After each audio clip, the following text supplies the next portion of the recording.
Ya, vamos a comenzar nuestra clase el día de hoy.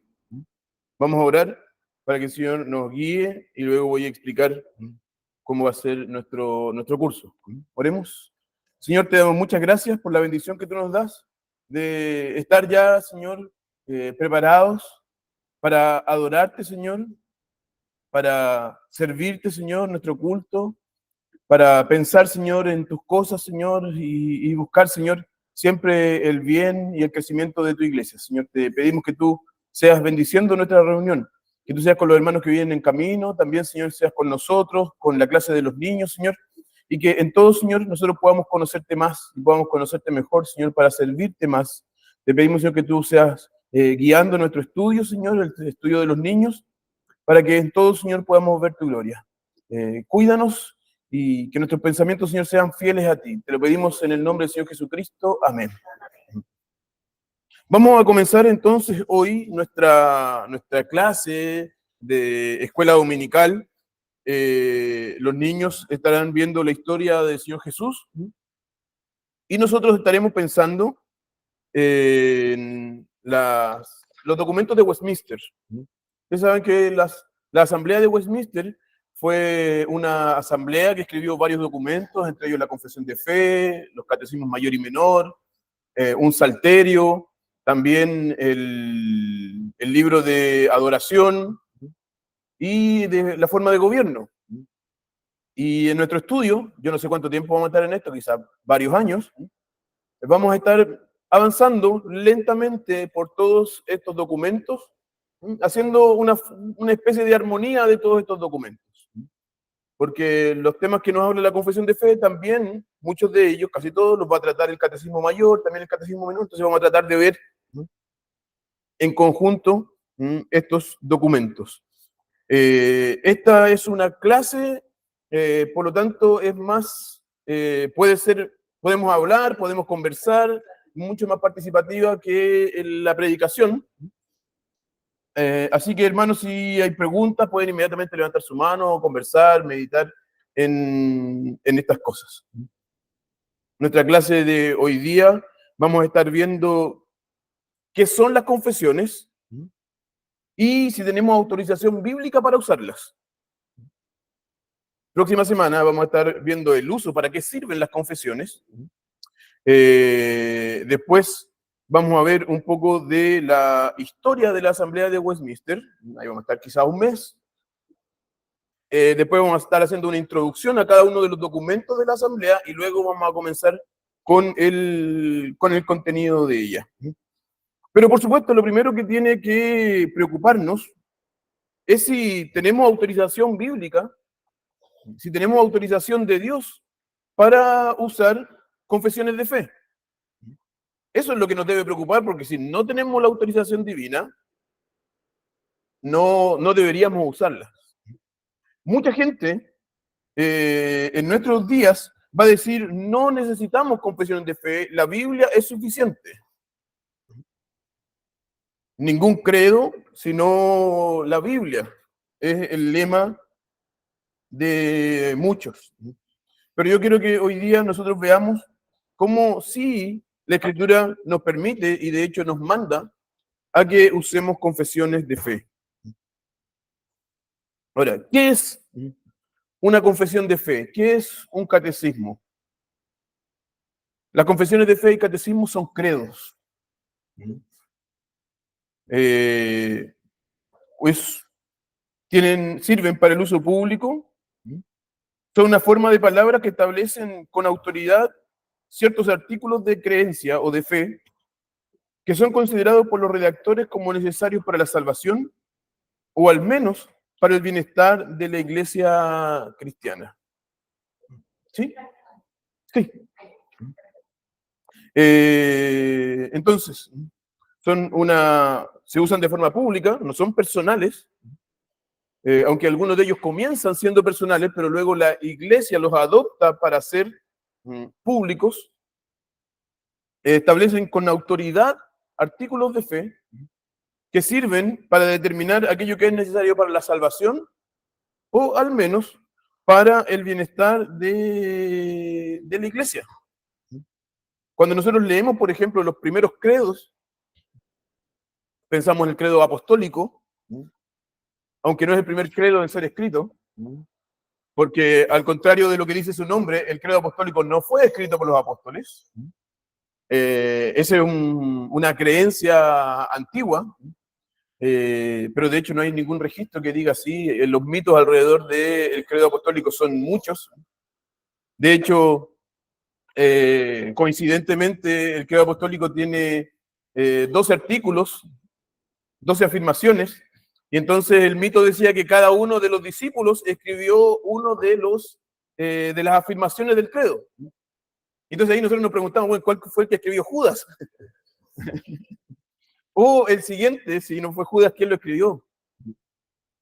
Entonces tenemos los credos, el credo apostólico, después tenemos el credo de Nicea, por ejemplo. El credo apostólico fue escrito para enseñar a los catecúmenos, a aquellos que iban a ser miembros se estaban preparando para ser miembros de la iglesia.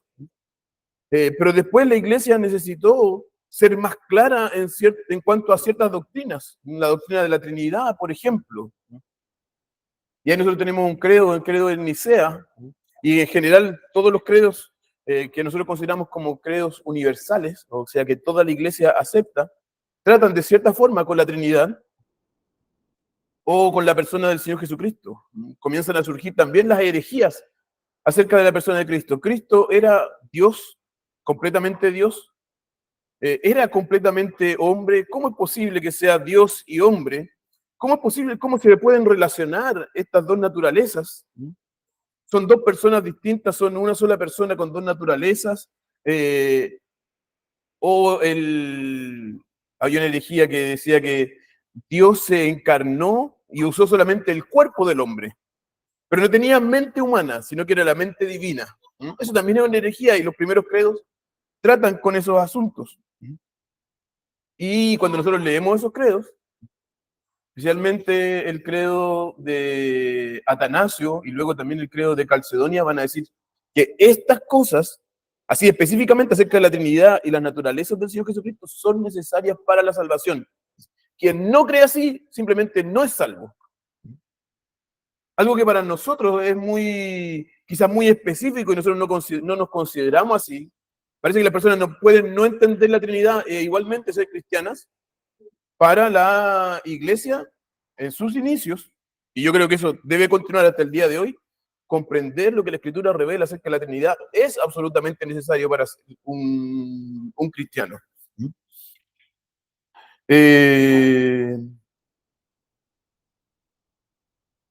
Ahora, no todos los credos van a ser así de específicos y van a decir todo lo que es contenido aquí es necesario para la salvación.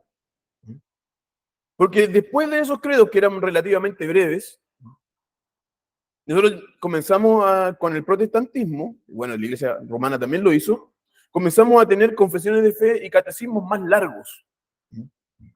Que estos ya no hablaban solamente de aquello que era necesario para la salvación, sino que hablaban de aquello que era necesario para el bienestar de la iglesia. Y ahí nosotros debemos dividir lo que es ser iglesia y lo que es ser una iglesia que funciona bien o que cree bien. Por ejemplo, la doctrina del gobierno de la iglesia no son necesarias para la salvación, pero sí es necesario para que la iglesia funcione bien y esté bien ordenada, funcione como el Señor Jesucristo quiere. Entonces, las confesiones de fe y los catecismos nos van a hablar acerca de eso. Además de las cosas esenciales para la salvación, aquellas cosas que sirven para el funcionamiento de la iglesia. Ahora, nuevamente hagámonos la pregunta. ¿Es válido, es permitido por Dios que la iglesia use confesiones de fe? Yo creo que sí, y voy a tratar de argumentar por qué sí. En primer lugar, la Biblia nos va a enseñar, nos va a mandar a confesar nuestra fe de forma pública. Por ejemplo, en Mateo capítulo 10,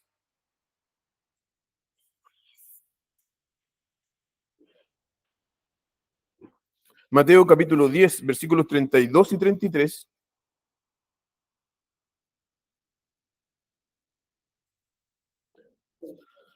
Dice, cualquiera pues que me confiese delante de los hombres, yo también lo confesaré delante de mi Padre que está en los cielos. Y cualquiera que me niegue delante de los hombres, yo también lo negaré delante de mi Padre que está en los cielos. En el contexto que nosotros tenemos acá, el Señor Jesús está instruyendo a sus discípulos que ellos serían perseguidos por causa de seguirlo a Él. Y entonces Él los va a exhortar a que ellos no deben tener miedo, porque los hombres pueden tener el poder para matar sus cuerpos. Sin embargo, nadie tiene el poder para acabar con sus almas. Que el destino del alma le corresponde a Dios.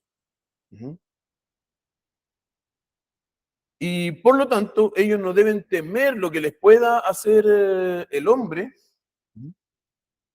Y entonces, ser valientes para confesar públicamente su fe en el Señor Jesucristo. Para decir, yo creo en el Señor Jesucristo y yo sigo al Señor Jesucristo.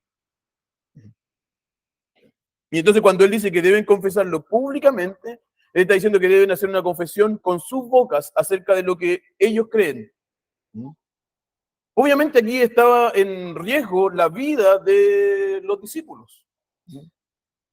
Porque confesar para adentro no es lo que el Señor Jesús pedía. Era confesar a los demás. Y eso lo ponía en la persecución de la cual el Señor Jesús le está hablando. Por lo tanto, esta confesión nunca sería solamente de la boca. Para los discípulos no había ningún beneficio terrenal o social, político, de confesar a Cristo. Era solo peligro. Por lo tanto, aquellos que confesaran con su boca serían aquellos que confesaran con su corazón en primer lugar. De hecho, Romanos 10, versículos 9 y 10, también nos dicen esto. Si confesares con Romanos 10, 9 y 10.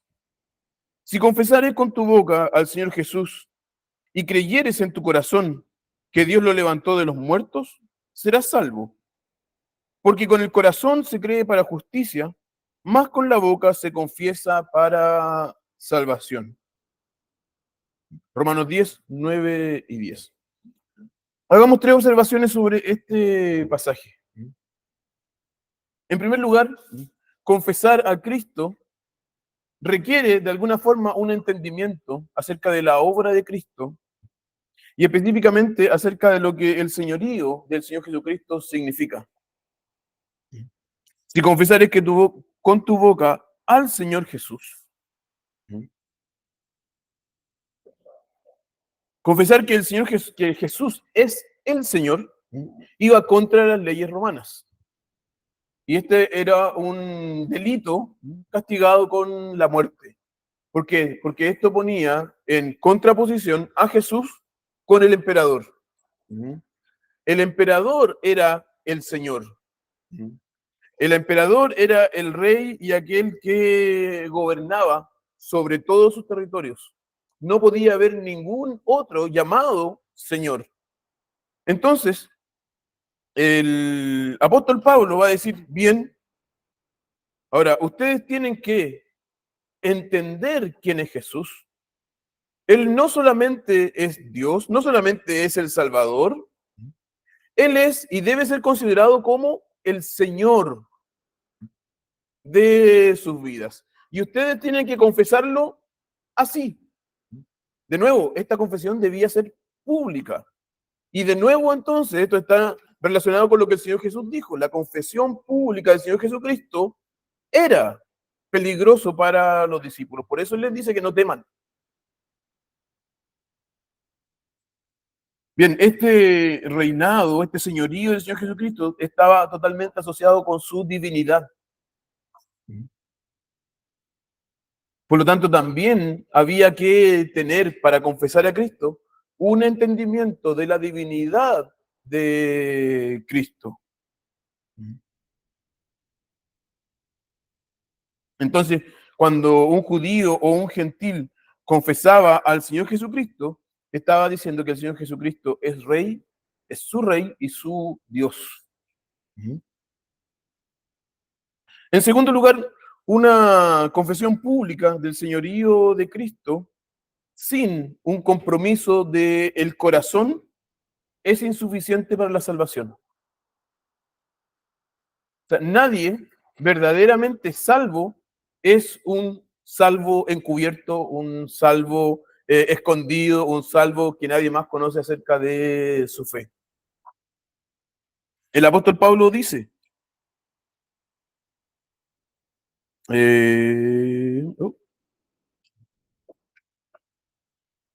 19, 10. Porque con el corazón se cree para justicia, más con la boca se confiesa para salvación. Aquí obviamente está haciendo un paralelo entre lo que cree el corazón y lo que dice la boca. La justicia y la salvación son básicamente lo mismo. Entonces tiene que estar en la creencia del corazón, pero también la confesión de la boca para que esta creencia o confesión sean verdaderas y sean entonces y lleven a la salvación. Recuerden que el Señor Jesús dice que muchos le dirían Señor, Señor. Muchos lo dirían entonces con su boca.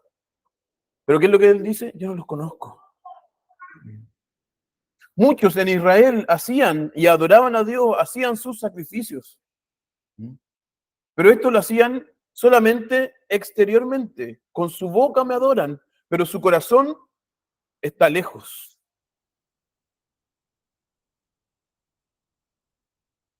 En tercer lugar, la confesión pública de fe, así como las buenas obras, son una evidencia necesaria de la fe salvadora. ¿Cuál es la evidencia de que somos salvos? Las buenas obras. Eso nos va a decir Santiago, por ejemplo. Ahora, parte de esas buenas obras que son necesarias para hacer evidencia, para que nuestra fe sea evidente, es la confesión pública de nuestra fe. Charles Hodge dice, la profesión pública de la religión o la confesión de Cristo es un deber indispensable.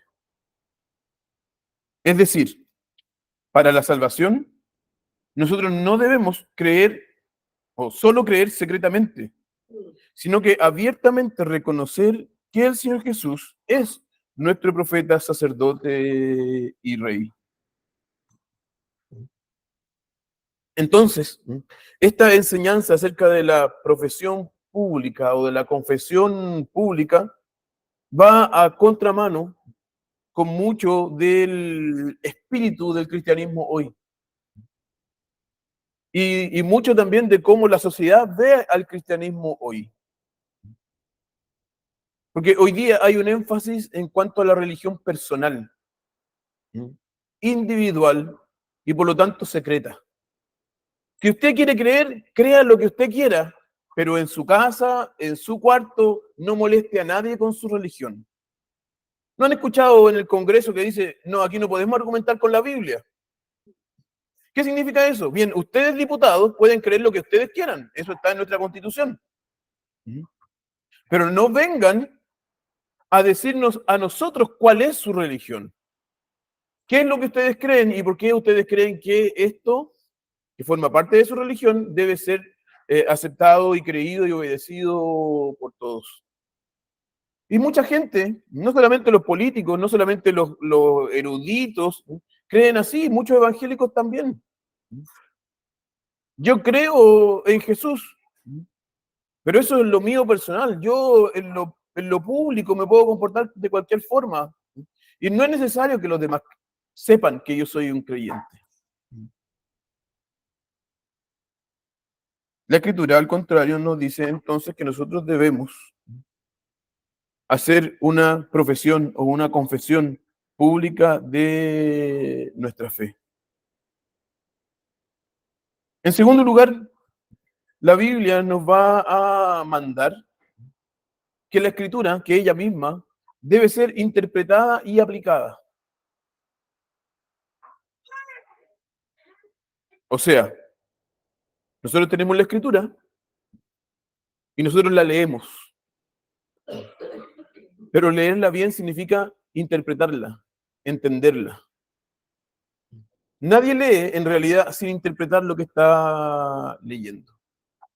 No existe lectura así pura y yo voy a quedarme con las palabras y no voy a entender nada más, no voy a usar ninguna otra palabra en mi mente para tratar de entender lo que la Escritura está diciendo. Todos interpretamos lo que leemos. Y esto no es solamente un hecho, es también un mandamiento y un ejemplo de la propia Escritura. Vean en Hechos, capítulo 17. Hechos 17, versículos 1 al 4. Por favor, a las 10:40 que alguien me avise, porque podemos ir máximo hasta las 10:45. Hechos 17 del 1 al 4. Y pasando por Anfípolis y Apolonia, llegaron a Tesalónica, donde estaba la sinagoga de los judíos. Y Pablo, como acostumbraba, fue a ellos.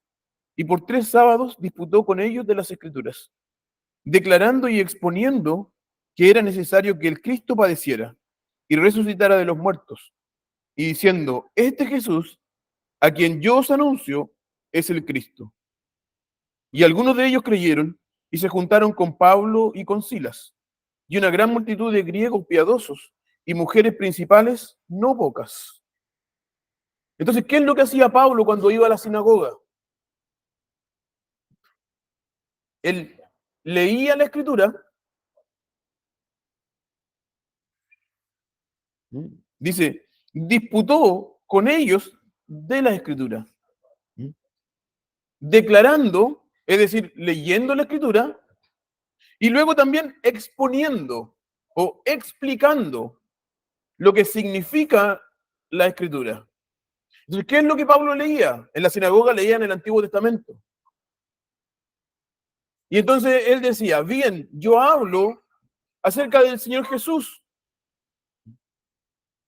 de este Jesús que probablemente algunos de ustedes conocieron y probablemente algunos de ustedes incluso quisieron matarlo.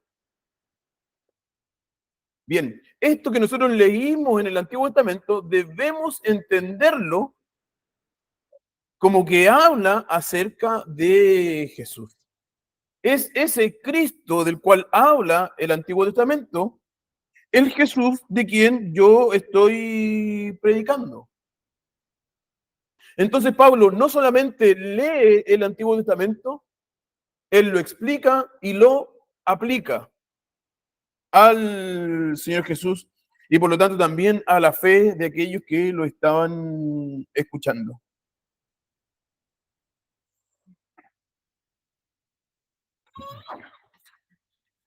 En Efesios 4,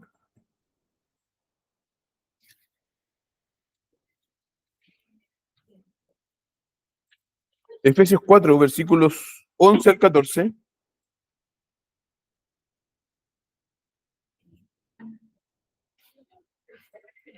Efesios 4, del 11 al 14 dice, y él mismo dio a unos como apóstoles y a otros como profetas, y a otros como evangelistas y a otros como pastores y maestros, para perfeccionar a los santos para la obra del ministerio, para la edificación del cuerpo de Cristo, hasta que todos lleguemos a la unidad de la fe y del conocimiento del Hijo de Dios, a un varón perfecto, a la medida de la estatura de la plenitud de Cristo, para que ya no seamos niños, fluctuantes y llevados por doquiera de todo viento de doctrina, por estratagema de hombres, por la astucia que tienen ellos para las artimañas del error.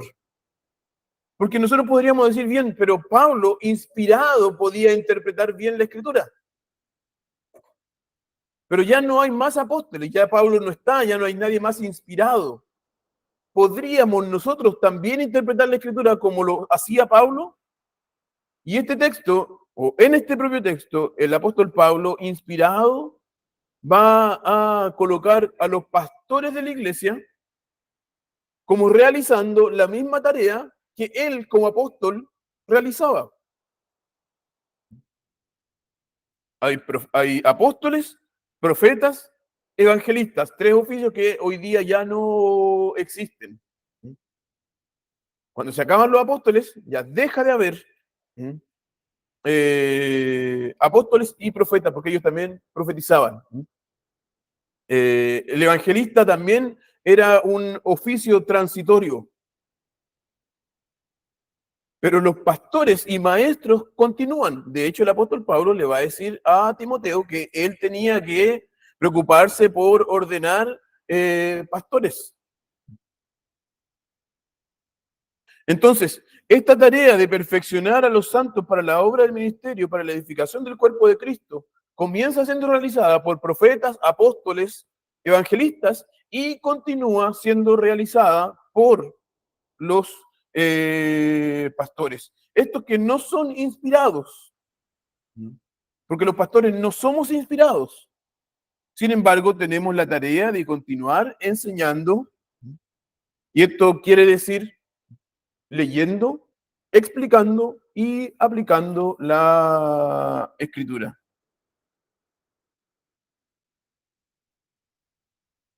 En tercer lugar, la Biblia contiene credos y confesiones de fe dentro de ella misma. En Mateo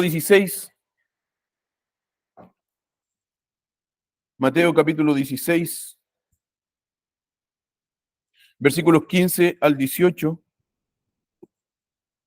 Mateo 16, 15 al 18, hablando del Señor Jesucristo, dice, Él les dijo, ¿y vosotros quién decís que soy yo? Y respondiendo Simón Pedro dijo, tú eres el Cristo, el Hijo del Dios viviente.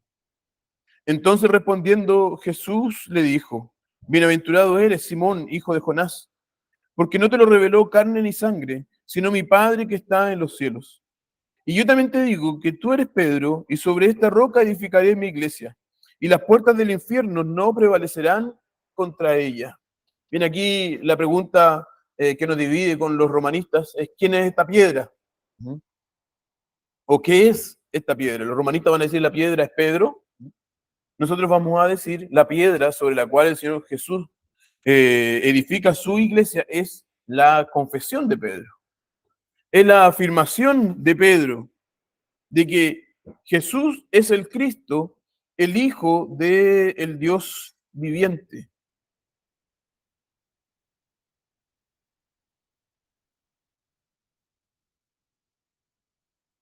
¿Se acuerdan el caso en Hechos, capítulo 8, el caso del eunuco? El eunuco etíope, yo alguna vez peleé con un amigo porque yo decía que era el eunuco, y me decía, no, no es el eunuco, es el etíope. Y decía, no, no es un etíope, es un eunuco, es ambos. Hechos 8,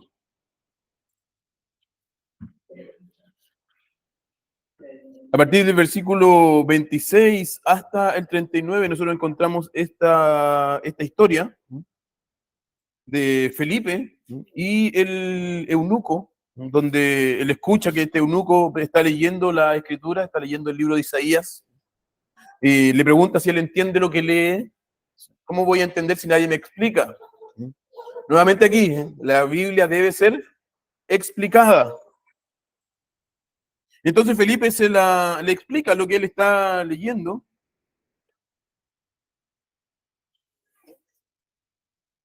Y entonces en el versículo 36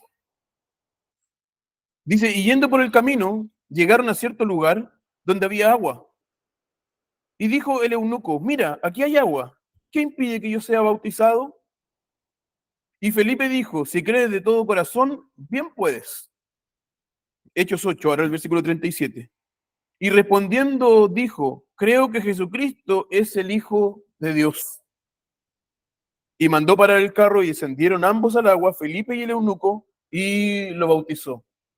¿Cuál es la confesión que este hombre tuvo que hacer para ser reconocido como un creyente y ser bautizado entonces? La confesión de Pedro,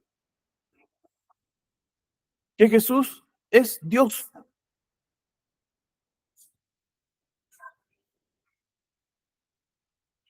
Entonces, esta confesión que también dijo el apóstol Pablo, de confesar al Señor Jesús como Señor, que significaba reconocerlo como Rey y como Dios, es una afirmación y es una confesión muy rudimentaria, claro, básica, corta, pero es una confesión que las creyentes tenían que hacer de forma pública. Si vamos a Primera de Timoteo 3,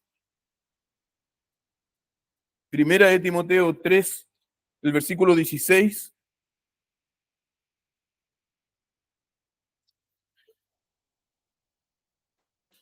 dice, y sin contradicción, grande es el misterio de la piedad.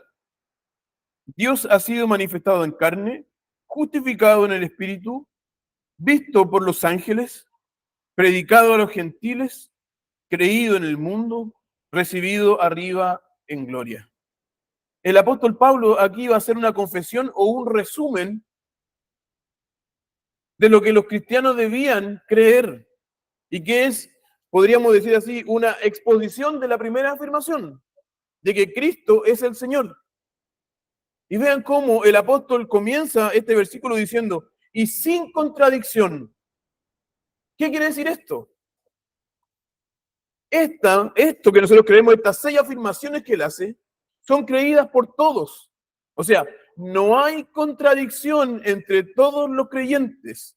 El misterio de la piedad, o sea, lo básico, lo fundamental del cristianismo, son estas 6 afirmaciones.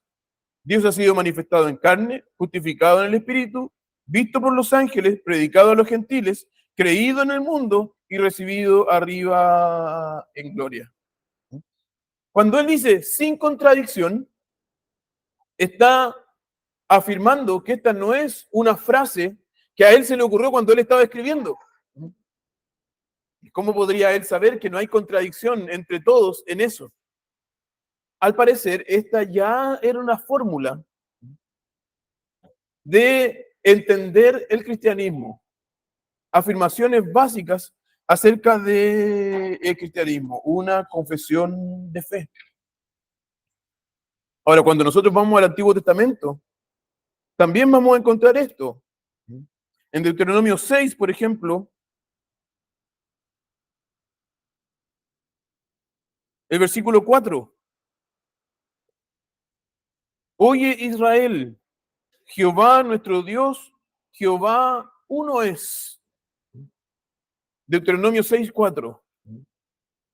Esto es conocido como el Shema.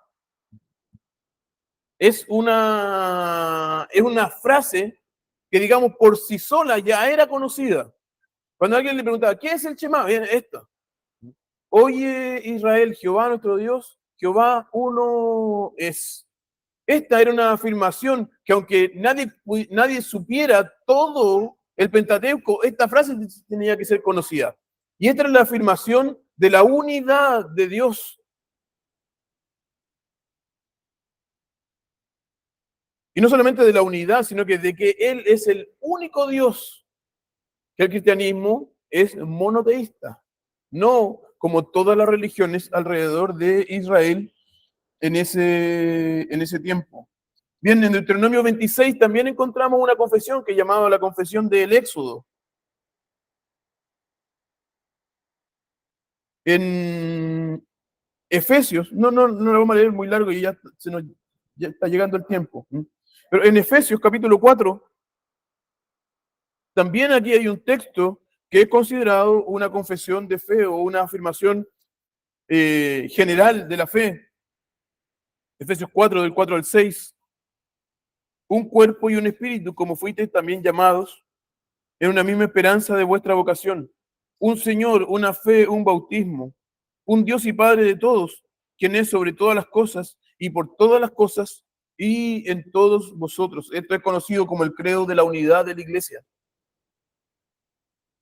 Entonces, podemos y hacemos bien en tener estos resúmenes de la fe, esto que llamamos credos, que nos van a hablar acerca de las doctrinas fundamentales para la salvación, pero también de las doctrinas necesarias para el buen orden de la iglesia.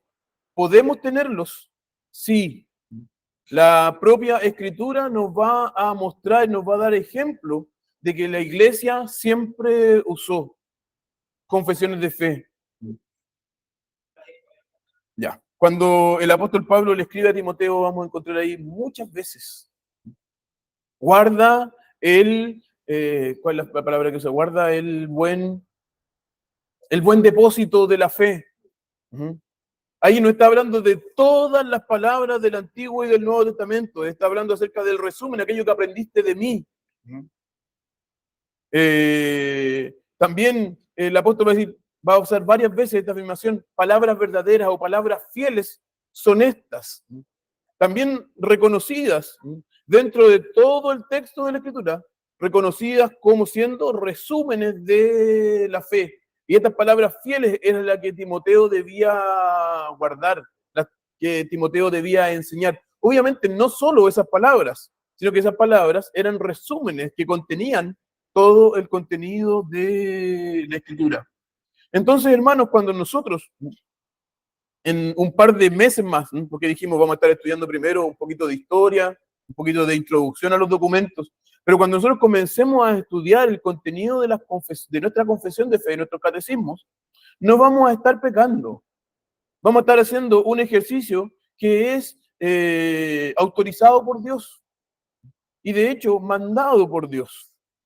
La iglesia debe interpretar la Escritura y la confesión de fe, los catecismos son eso, una interpretación de la Escritura, y nosotros los aceptamos, no porque ellos sean inspirados, no porque ellos sean dados por Dios, sino porque creemos que ellos son una correcta interpretación de la Escritura, una interpretación que nos une. Vamos a hablar un poquito más de eso la próxima semana, el uso de las confesiones de fe. Pero son resúmenes que nos unen. Imagínense una iglesia, no sé si ustedes han estado en una iglesia donde no hay confesión de fe y por lo tanto todas las creencias son permitidas. No funciona. No funciona. Ya nace un hijo y ¿qué vamos a hacer con ese niño? ¿Lo vamos a bautizar? No lo vamos a bautizar. ¿Lo vamos a presentar? Quizás alguien podría, ¿lo vamos a circuncidar? Pues si están todas permitidas, todo se puede. Entonces finalmente va a haber uno, quizás el pastor o un cuerpo pequeño que va a decir, no, esto es lo que vamos a hacer. Porque obviamente no está todo permitido. Ahí también hay una confesión de fe, pero que no es pública. Está solamente en la cabecita de esas personas. Finalmente ellos, de forma individual, se colocan como la confesión de fe de la iglesia. Y eso tampoco es lo que la Escritura nos va a enseñar. De forma pública debe ser confesada la fe.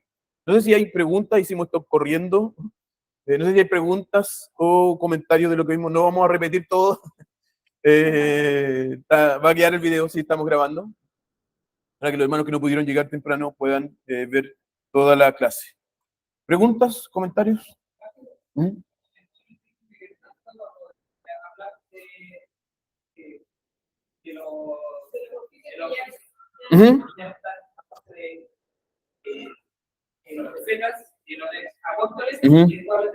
Evangelista.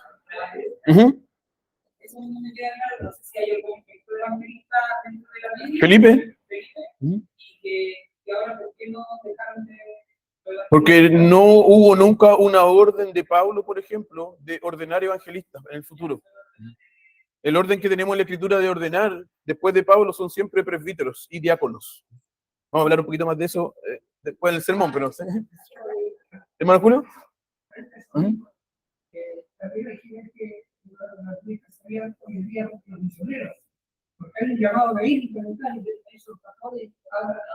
Sí, de cierta forma, si en un lenguaje más bien usado de forma amplio, podríamos hablar de los evangelistas como los misioneros. Pero este es un término específico en el Nuevo Testamento para hablar de un oficio. El oficio como tal no existe hoy día. La obra, sí. Se me hace que como nosotros estamos tan culturizados con el tema de evangelistas, cuando señalaste no se hace, uno queda pero sí no dije no se hace, dije no hay. No hay. El evangelismo se hace, pero no existen los evangelistas como un oficio. Claro, no hay una persona que esté ordenada de forma distinta, porque de hecho los misioneros deben ser pastores ordenados. No, no son todos pastores. Hay algunos que llaman a personas misioneras sin ser pastores. De hecho, hay misioneros que ni siquiera enseñan la Biblia, que enseñan, que hacen salud, que enseñan idiomas y cosas así. No son misioneros, menos evangelistas. Por ejemplo, profetas. No existe el oficio de profeta hoy día, pero de cierta forma es posible decir que los pastores realizan la tarea del profeta. Ahora, como oficios, y por lo tanto con esa autoridad, ya no existen. ¿Sí, Gerson? Cuando se habla de los ministerios también, los pastores y maestros vendrían siendo como si son dos. No. Sí. Sí, cuando la constitución de nuestra iglesia va a decir que pastores y maestros son lo mismo. Ya en la Confesión de Fe de Westminster va a mostrar 4 oficios. De hecho, esa visión está permitida dentro de nuestra iglesia. Se puede hacer una excepción a la Constitución y personas que creen en los 4 oficios, siendo los maestros, personas que pueden enseñar, por ejemplo, en el seminario sin ser pastores. Personas con los dones, porque los dones para ser maestros son uno, y no necesariamente la persona que tiene el don para ser un maestro cumple también y tiene también los dones para ser un pastor. Entonces está esa visión todavía dentro del área reformada. Hay 2 oficios, presbítero y diácono, y con diferencia entre los presbíteros. Van a haber algunos que creen que hay 3 oficios, el pastor, el presbítero y el diácono, y va a haber otros que creen que hay 4 oficios, el pastor, el presbítero, el diácono y el maestro. Esa es la posición de Westminster, nosotros lo vamos a ver después cuando hablemos del directorio de culto. En general, la iglesia presbiteriana hoy día confiesan 2 oficios, pero viven 2 y medio. Porque cuando un presbítero es llamado a ser pastor de la iglesia, lo ordenan como si fuera un oficio distinto. Si fuera el mismo oficio, no necesitarían ordenar al pastor si ya fue ordenado como presbítero. Entonces, en la práctica también no siempre coincide con la fe expresada en el papel y en la boca. Eso, ¿hay más preguntas, comentarios?